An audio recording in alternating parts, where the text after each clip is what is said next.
प्रणाम नमस्कार वंदे मातरम। मैं गजेंद्र प्रसाद मधुबनी से आपका भाई, और आज फिर आपसे मिलते हुए बहुत ही अच्छा लग रहा है।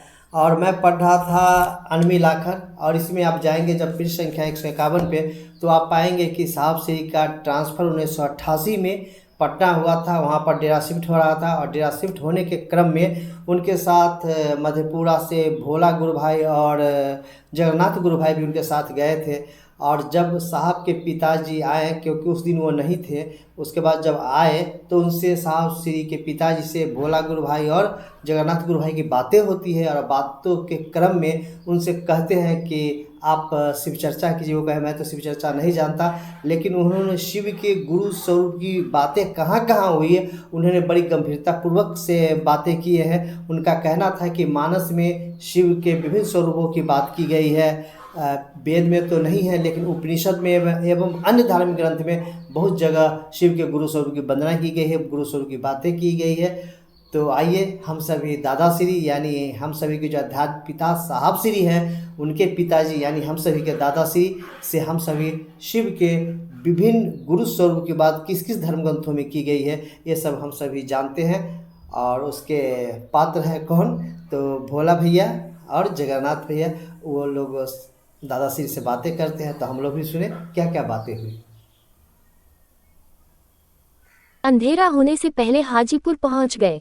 बाबूजी ने अपनी फिएट कार हाजीपुर स्टेशन भिजवा दी थी।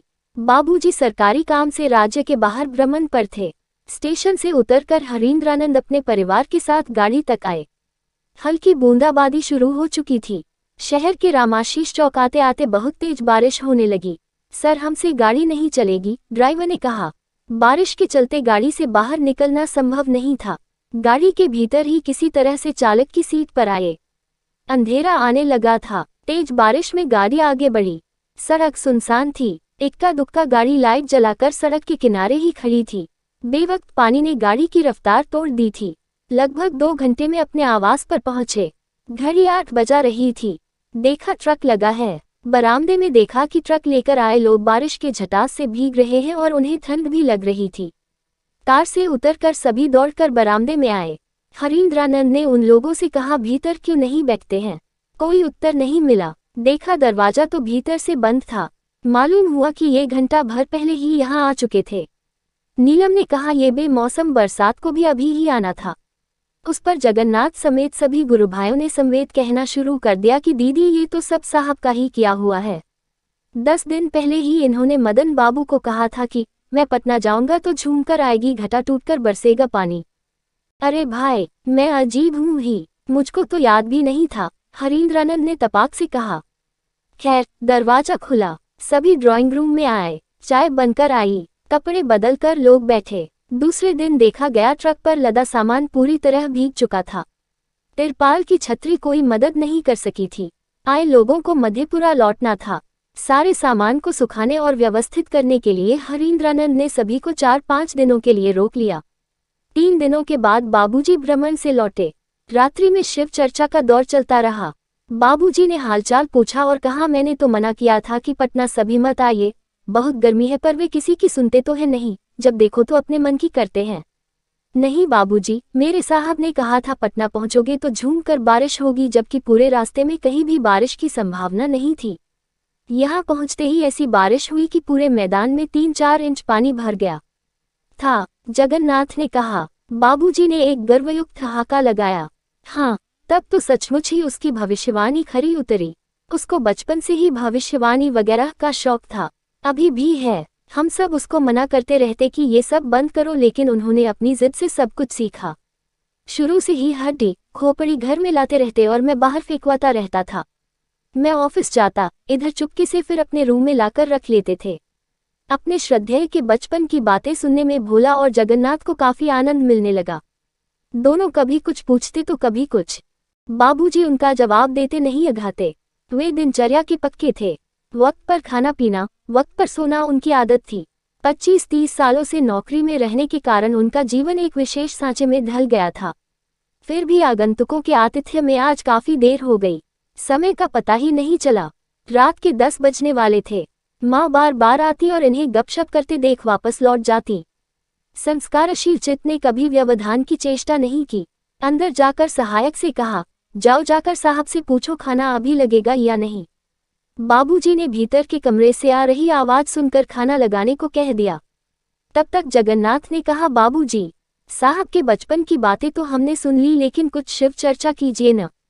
क्या करूं? बोलो। चर्चा? तब से क्या कर रहे थे? मेरा मतलब है शिव चर्चा। चर्चा तो मैं करता नहीं, लेकिन अगर और कुछ जानना चाहते हो तो मैं बता सकता हूँ। तो बताए न। फिर क्षण भर रुककर बोले, आपने तो रामचरितमानस को विस्तार से पढ़ा है। साहब से कई बार सुना है कि मानस आपको कंठस्थ है। उसमें शिव की परिकल्पना कैसी है? हाँ, मैंने मानस को कई बार पढ़ा है। मुझे ये काव्य बहुत पसंद है। उसमें भगवान शिव का चित्रण किस रूप में हुआ है? ईश्वर और गुरु दोनों रूपों में। बाबूजी ने कहा, तो क्या तुलसीदास मानते हैं कि शिव गुरु हैं?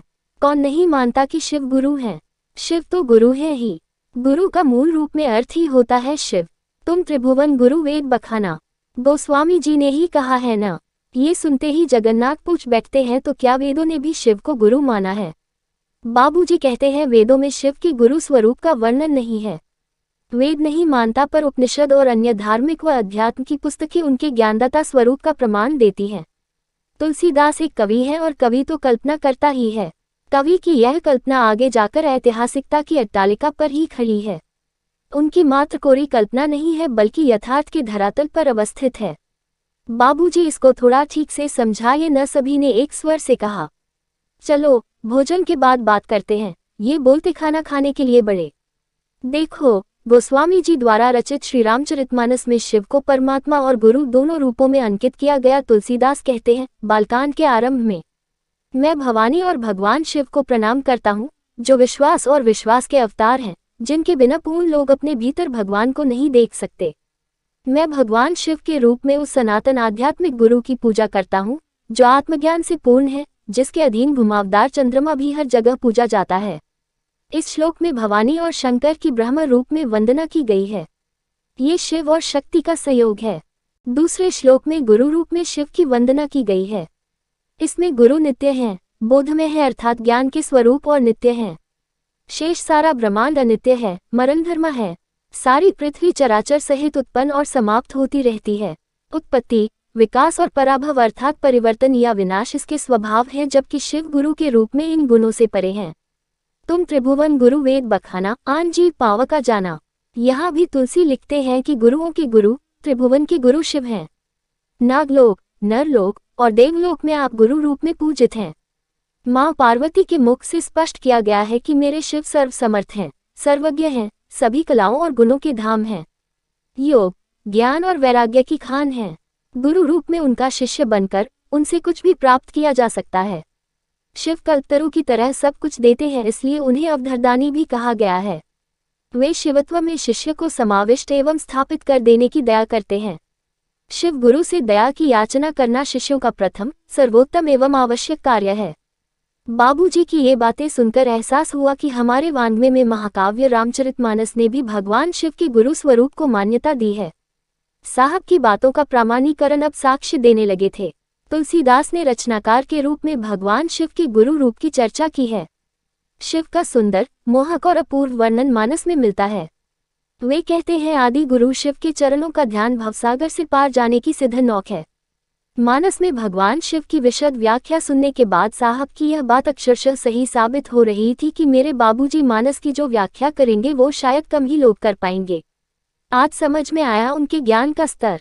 निसंदेह हमारे समाज के लिए एक आदर्श है बाबूजी।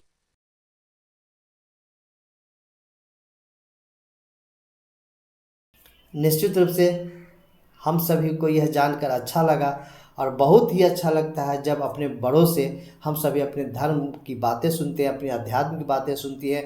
पता चलता है कि कहाँ कहाँ हमारे शिव के गुरु स्वरूप की बातें की गई है, शिव के विभिन्न स्वरूपों की कहाँ कहाँ वंदना की है, कहाँ कहाँ उन्हें कैसे, किस स्थिति में कैसे शिव को गुरु माना गया है और किस किस तरह से पूजा की गई है।